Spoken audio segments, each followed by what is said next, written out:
Et alors, Régis est très rock aussi, Régis. Ouais, je suis très rock. Salut, Philman. Philippe Manœuvre, déjà bonjour, la politesse. Vous venez nous voir pour un livre, merci. C'est mieux qu'un disque, pas se mentir. Et c'est surtout mieux qu'une émission de télécrochet pour couineuse anorexique en échec scolaire venue hurler comme une alarme de bagnole, une reprise de punk de Whitney Houston, un rat sur l'épaule, un banjo en bandoulière et un anneau de vache sur le nombril, persuadé que l'avenir de la pop française passe par un grand, pour moi c'est un grand oui au pavillon Baltard. C'est vrai, faut arrêter avec toutes ces émissions, ces Starax, The Voice et autres nouvelles stars que vous avez connues. Hein. On n'en peut plus, on a les oreilles qui saignent. Moi j'en ai ras-le-bol du club des chanteuses à prénom qui ne feront jamais un nom. Chaque année, depuis 10 ans, on nous élit le Caraquet d'or. Passons. Alors, venez nous voir pour un livre, un excellent ouvrage sur le rock. Je le dis avec d'autant plus de sincérité que je ne l'ai pas lu. Moi, je l'ai lu, c'est formidable. Une autobiographie. Moi, j'adore les autobiographies. On dirait des nécrologies dont il manque le dernier épisode. Ça parle de vous, et forcément, ça parle de rock. Le rock, une passion que vous partagez avec Philippe Chevalier. Philippe Chevalier... Je connais très bien les Stooges, et pour moi, c'était un groupe burlesque américain des années 30.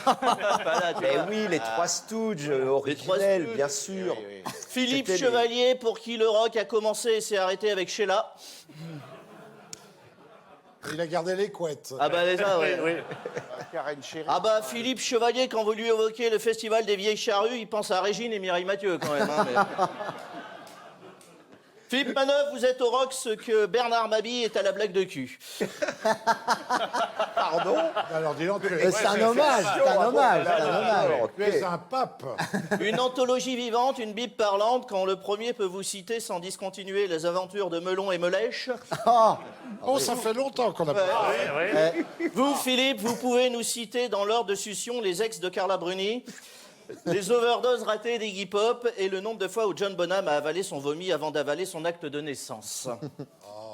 Alors évidemment, certains déclinistes en ce moment disent « le rock c'est mort ». Eh bien non, on est en mesure aujourd'hui d'affirmer que la rock-attitude est de retour, et ce, en plein cœur de Paris. C'est vrai qu'on est passé des blousons noirs aux gilets jaunes.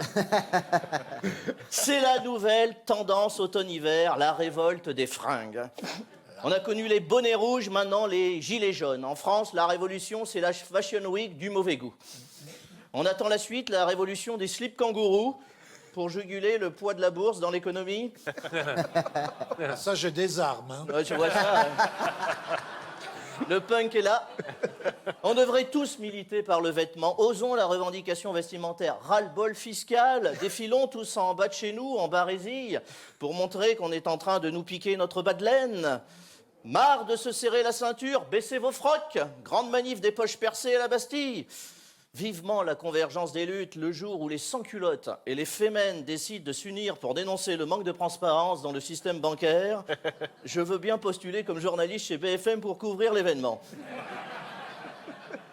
Convenons-en d'un point de vue purement vestimentaire, le gilet jaune, c'est un mouvement hyper discutable. On sent que les gars ont filé le premier truc qui tombait sous la main dans le coffre du Picasso, quand même. Hein. On était à deux doigts de passer à côté de la révolte des triangles rouges et de la mutinerie du rouleau de PQ.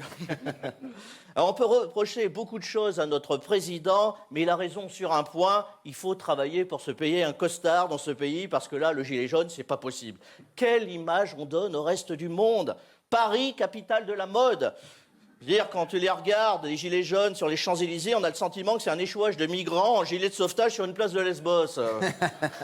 C'est pas comme ça qu'on va faire venir des touristes. J'en parlais avec un ami chinois, qui est guide touristique à Paris, qui m'a dit « La France, on n'ira plus, c'est le péril jaune ». Ça s'appelait Kishitsu, non? Exactement, ouais. Alors le mouvement s'amplifie, quel succès, ils sont plus de 200 000, on n'avait pas vu une vague jaune aussi importante depuis le tsunami au Japon. Ah, tout n'est pas de bon goût, hein, je vous rassure. Il y en a partout, hein, c'est une véritable jaunisse. La France va mal. I can get no satisfaction, disent en ce moment les Français. Les Français sont en colère à cause du prix de l'essence. Le pétrole est trop cher, comme dirait Éric Zemmour. Ça, c'est encore la faute des Arabes. Bravo.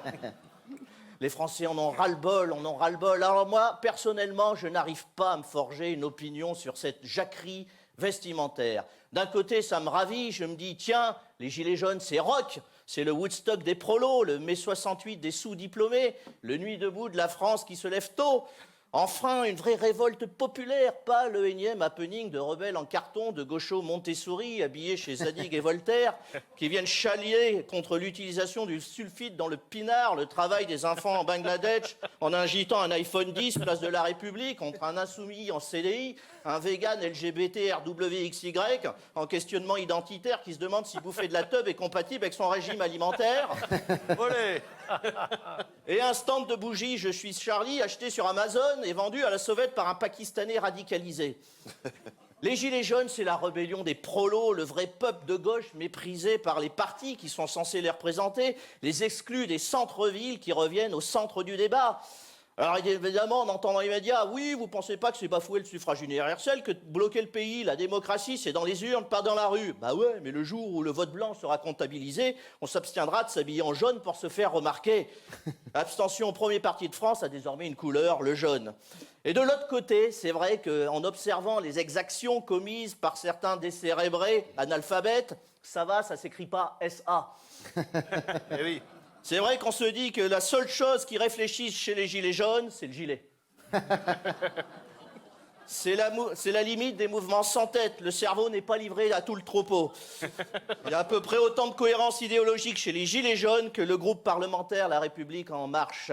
Le gilet jaune, c'est la foire fouille, on trouve de tout. C'est un peu comme une couverture de train-couchette. Il y a des trucs dégueulasses que tu vois pas dedans. Comme ma femme. Et voilà. Le gilet jaune, c'est parfois comme le hachis à la cantine. Il y a des morceaux que tu avales, mais tu préfères pas trop savoir d'où ça vient. Ah oui, c'est la convergence des luttes, hein, mais les cons qui convergent. Hein. De temps en temps, l'ultra-gauche, l'ultra-droite, l'ultra-con. Alors évidemment, on a une pensée surtout pour toutes ces personnes qui portent vraiment un gilet jaune dans son usage initial, c'est-à-dire se faire signaliser en cas de panne. Oui. Je pense aux braves pères de famille arrêtés sur la bande d'arrêt d'urgence depuis 3 heures, le moteur de la Kangoo cramé, derrière 3 mômes qui s'écharpent, tout le monde qui lui passe à côté, ceux qui klaxonnent, bravo! Et là, je suis en panne, j'ai pas de réseau, fais pas chier, quoi. Et ceux qui disent, fond chérie, c'est encore un de ces malades, il va vouloir nous siphonner le réservoir de la Picasso. Bref, la France a encore vécu un week-end haut en couleur, journée orange sur les ronds-points de France, chauffés à blanc. Des citoyens verts de rage contre l'or noir d'un gouvernement de bleu-bite ont enfilé leurs gilets jaunes exprimant la colère noire de tout un peuple contre tous ceux, bonnets blancs et blancs bonnets, qui nous gouvernent, laissant poindre encore plus la flamme bleu marine du blond vert de gris. Oh là là! Attention Arc-en-ciel. au mélange des couleurs, à ne pas franchir la ligne jaune, de la peste brune et du choléra rouge ne naît jamais l'arc-en-ciel. Bravo! Bravo.